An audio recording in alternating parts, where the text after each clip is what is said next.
Track 35.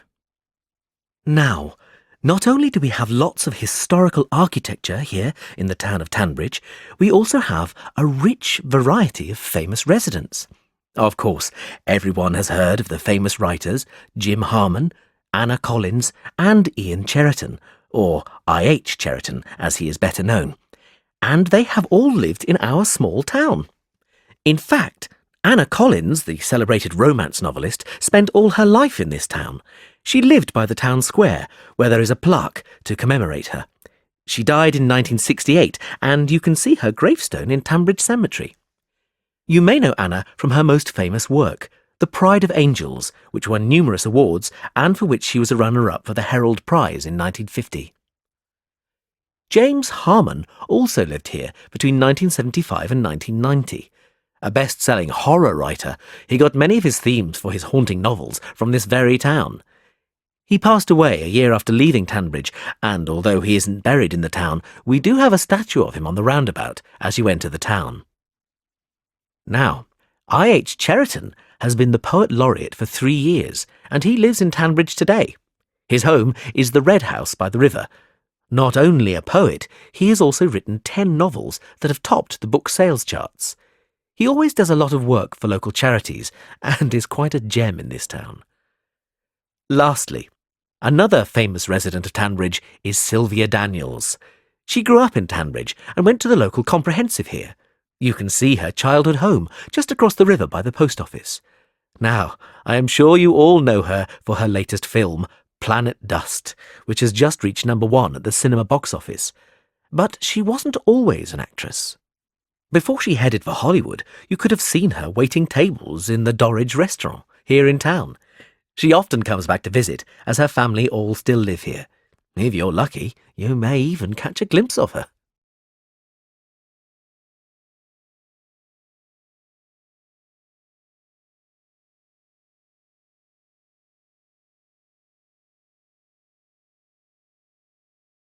Track 36. Welcome to the latest episode of Film Finest with me, Liz O'Donnell. The films I'll be reviewing in this episode are What Happens in the Night, the new horror film by acclaimed director Jan de Nijberg, and Happy as Larry, a new romance comedy starring Harrison Wyatt and Sonia Smith. Let's start with What Happens in the Night. Set in a convent school in the 1950s, this film tells the story of 2 boys who are haunted by apparitions of monks. The film has the feel of a comic book, as it's shot in black and white with occasional shots of vivid color. De Nijberg, the director, said he wanted some elements to stand out, and he has used color to do it. I would say quite effectively. He claims his inspiration for the film is his own experiences growing up in 1950s Liverpool. A believer in ghosts himself, he thought he saw ghosts in his school years. Ghosts or not, this film is certainly haunting. What Happens in the Night is a film that will scare you.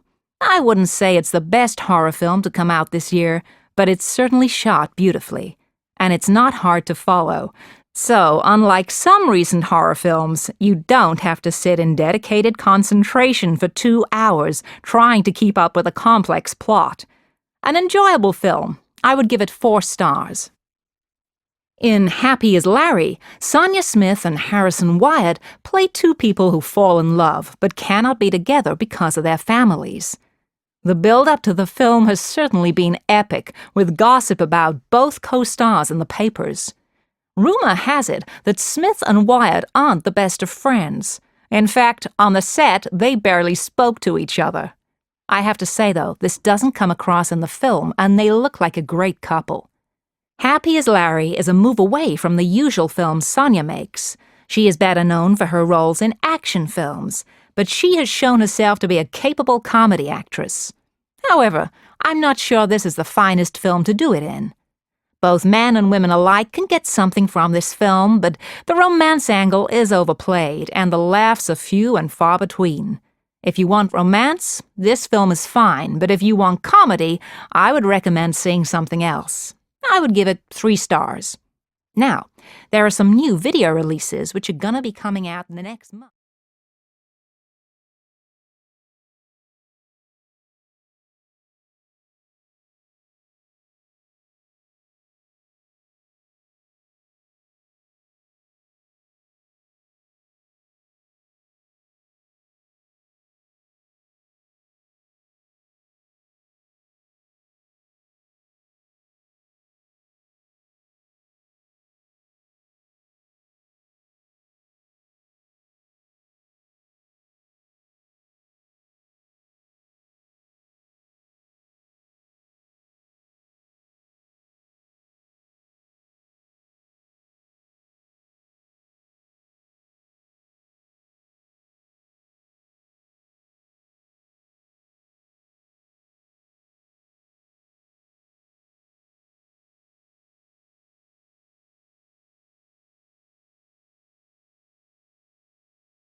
Track 37.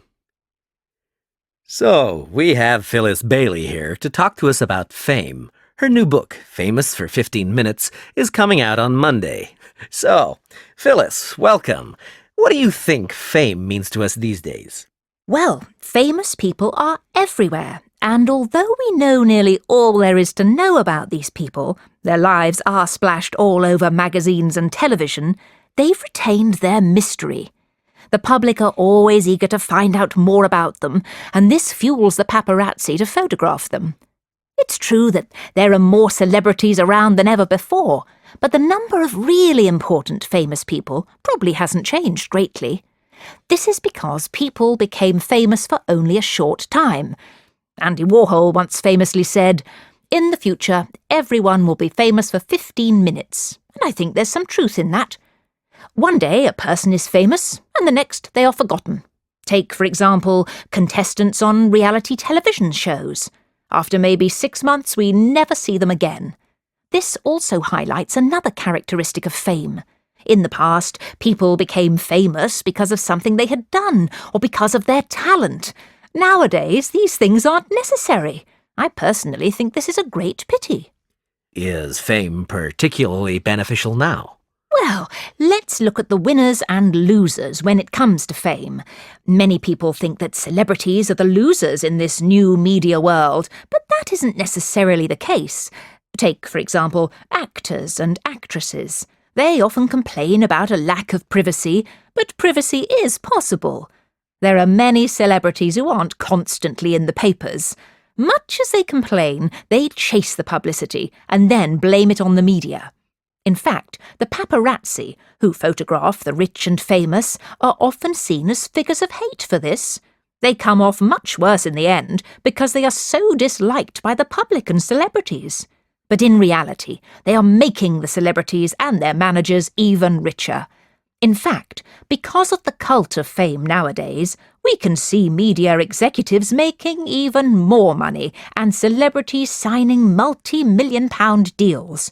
And who pays for this? Well, all of us. Cinema and concert ticket prices have risen, and DVDs cost more than ever. Merchandising makes a fortune for the famous these days, and although we are paying for it, the rewards go to only a small elite, the big players, the stars and the executives, but they miss a lot of the creative talent in the industry, like the people who write the screenplays. They are still on the same salary they were on 10 years ago. Executives certainly have a difficult job managing their clients, but they get rewarded well for doing so. I, for one, think these rewards should be more fairly spread. How could this be done, are you suggesting?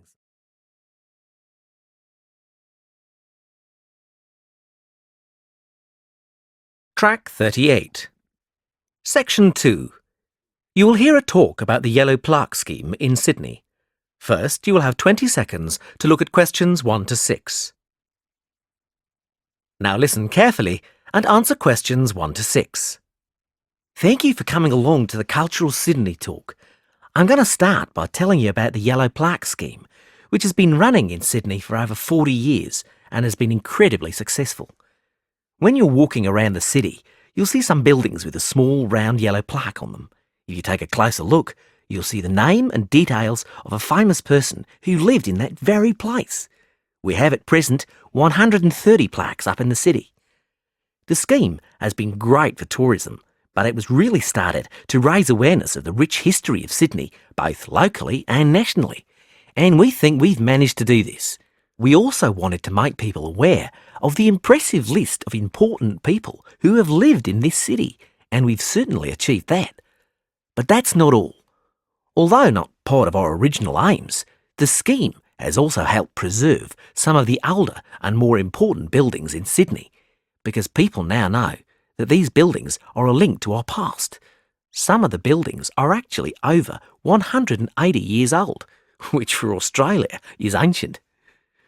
We actually think that this is where the scheme has achieved the most success, in raising the profile of our rich history. Of course, it has helped tourism, but not only that, locals also walk around looking at the plaques.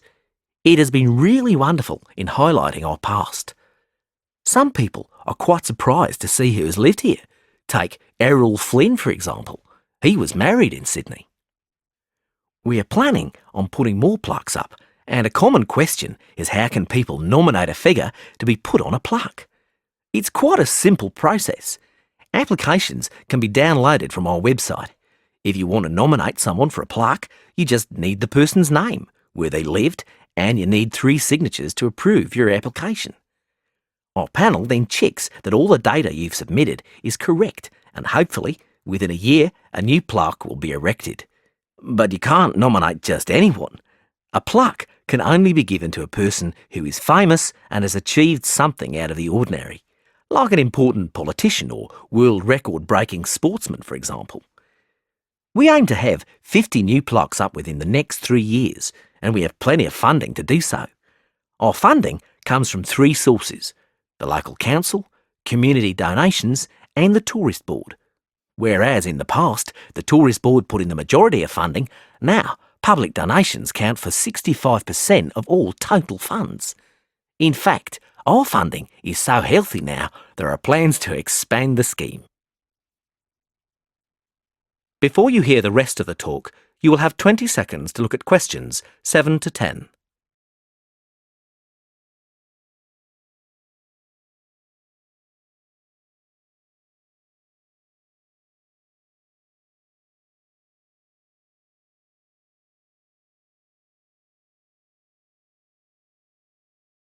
Track 39.